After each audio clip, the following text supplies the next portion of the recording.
الحمدللہ الصلاۃ والسلام علی رسول اللہ وعلی آلہ واصحابہ اجمعین اعوذ باللہ من الشیطان الرجیم بسم اللہ الرحمن الرحیم۔ سوال کے جواب میں جو آیت پیش کی گئی وہ سورہ یونس کی آیت نمبر 75 کو پیش کیا گیا، جس میں اللہ رب العالمین نے فرمایا ثم بعثنا من بعدہم موسیٰ وہارون الی فرعون وملئہ بآیاتنا فاستکبروا وکانوا قوما مجرمین۔ اللہ رب العالمین نے اس آیت کریمہ میں ارشاد فرمایا پھر اس کے بعد ہم نے موسیٰ اور ہارون کو اپنی آیتوں کے ساتھ فرعون اور اس کی قوم کے سرداروں کی طرف بھیجا تو انہوں نے تکبر کیا اور وہ مجرم لوگ تھے۔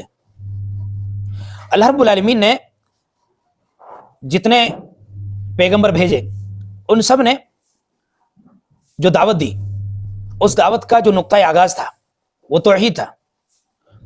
کیوں؟ اس لیے کہ جو مومن ہوتا ہے اس کے اعمال میں سب سے زیادہ وزنی اگر کوئی چیز ہوتی ہے وہ توحید ہوتی ہے۔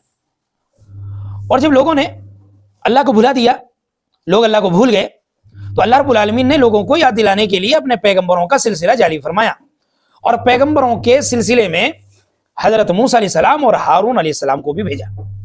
اللہ رب العالمین نے فرمایا پھر اس کے بعد ہم نے موسیٰ اور ہارون کو اپنی آیتیں لے کر بھیجا۔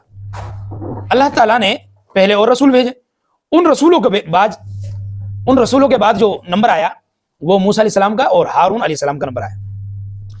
اب ان دونوں کو اللہ تعالیٰ نے کن کی طرف بھیجا؟ فرعون کی طرف، اور فرعون کی قوم کے سرداروں کی طرف، یعنی فرعونیوں کی طرف، اور انہوں نے بنی اسرائیل پر ظلم کر رکھا تھا، بہت ظلم ڈھاتے تھے ان کے اوپر۔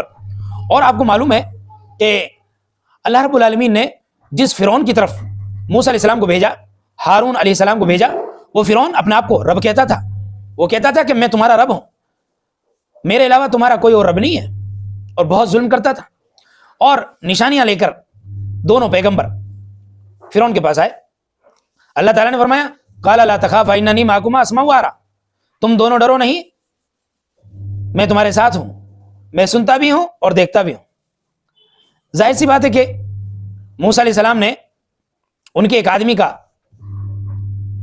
جو لڑائی کر رہا تھا، موسیٰ علیہ السلام نے گھونسا مارا اور وہ مر گیا۔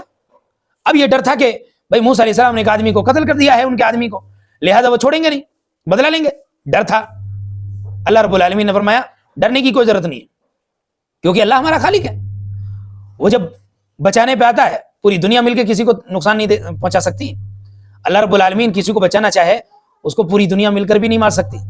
اللہ تعالیٰ نے اپنے پیغمبروں کو فرمایا تم دونوں جاؤ فرعون کے پاس جاؤ، وہ سرکشی میں بہت آگے بڑھ چکا ہے، بہت ظالم جابر ہو چکا ہے، بہت تکبر کرتا ہے، جاؤ اس کو سمجھاؤ اس کو ایک اللہ کے بارے میں۔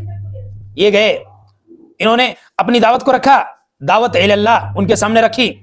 ان لوگوں نے ماننے سے انکار ہی نہیں بلکہ آپ لوگوں کو جادوگر کہہ ڈالا کہ نہیں یہ تو جادوگر ہے، یہ تو کھلا ہوا جادو ہے، ہم نہیں مانتے۔ حالانکہ ان کے دل اس بات کو تسلیم کر رہے تھے، مگر چونکہ تکبر کرتے تھے، گھمنڈ کر رہے تھے، لہذا اس لیے پیغمبروں کے ساتھ مذاق کرنا، ان کے ساتھ جو ہے تکبر کرنا، یہ ان کا کام تھا۔ اللہ نے فرمایا تو انہوں نے تکبر کیا اور وہ مجرم لوگ تھے، تو لہذا انہوں نے سوچا کہ اچھا تو تم ہمارے پاس آئے ہو، ایک اللہ کی طرف بلا رہے ہو ہمیں، پھر ہمارے باپ دادا نے جو کام کیا اس کا کیا ہوگا؟ ارے تم ہمیں راستے سے بھٹکانے آئے ہو، ہم اپنے باپ دادا کے راستے پر عمل کرتے ہیں اور تم ہمیں گمراہ کرنا چاہتے ہو۔ اب بتاؤ، ان کو ایک اللہ کی طرف آنا، ایک اللہ کی طرف بلانا ان کو گمراہ لگ رہا تھا، جبکہ ان کا فائدہ اسی میں تھا۔ اللہ رب العالمین نے جب موسیٰ علیہ السلام اور ہارون علیہ السلام کو بھیجا تو وہ فرعون کی قوم نے سوچا، فرعون کے سرداروں نے سوچا نہیں یہ موسیٰ اور ہارون دونوں ہمارے اوپر حکومت کرنا چاہتے ہیں، لہذا ہم ان کی بات نہیں مانیں گے۔ بہرحال یہ چیزیں اس میں بتائی گئی۔ اللہ تعالیٰ نے یہ بتایا کہ یہ مجرم ہے۔ مجرم کون ہوتا ہے؟ جب جرم ثابت ہو جاتا ہے تو وہ مجرم ہوتا ہے، اور ملزم جس پر الزام لگایا جائے، اور جب تک جرم ثابت نہ ہو جائے وہ ملزم ہے، اور جب جرم ثابت ہو جائے تو مجرم ہے۔ ان کا جرم ثابت ہو گیا، انہوں نے تکبر کیا، انہوں نے پیغمبروں کی بات نہیں مانی، لہذا یہ مجرم ہیں، مجرم قوم ہیں۔ فلما جاءهم الحق من عندنا قالوا ان هذا لسحر مبين، کیا کہا؟ اور پھر جب ان کے پاس ہماری طرف سے حق آ گیا تو انہوں نے کہا بے شک یہ تو یقیناً کھلا جادو ہے۔ اور اس کے بعد قال موسیٰ تقولون للحق لما جاءكم السحر هذا ولا يفلح الساحرون، موسیٰ علیہ السلام نے کہا کیا تم حق کے بارے میں یہ کہتے ہو جب وہ تمہارے پاس آ گیا کیا یہ جادو ہے؟ حالانکہ جادوگر تو فلا نہیں پتے۔ انہوں نے کہا کیا تو ہمارے پاس آیا ہے کہ ہمیں اس طریقے سے پھیر دے جس پر ہم نے اپنے باپ دادا کو پایا، اور تم دونوں کے لیے زمین میں اقتدار ہو جبکہ ہم تم دونوں پر ایمان لانے والے نہیں ہیں۔ کتنی صاف بات اللہ تعالیٰ نے فرمائی ان کے بارے میں کہ یہ کیسے لوگ تھے، یہ سچ میں مجرم تھے، ان کا جرم ثابت ہو چکا تھا کیونکہ انہوں نے کلیئرلی منع کر دیا تھا کہ ہم تمہارے اوپر ایمان نہیں لائیں گے۔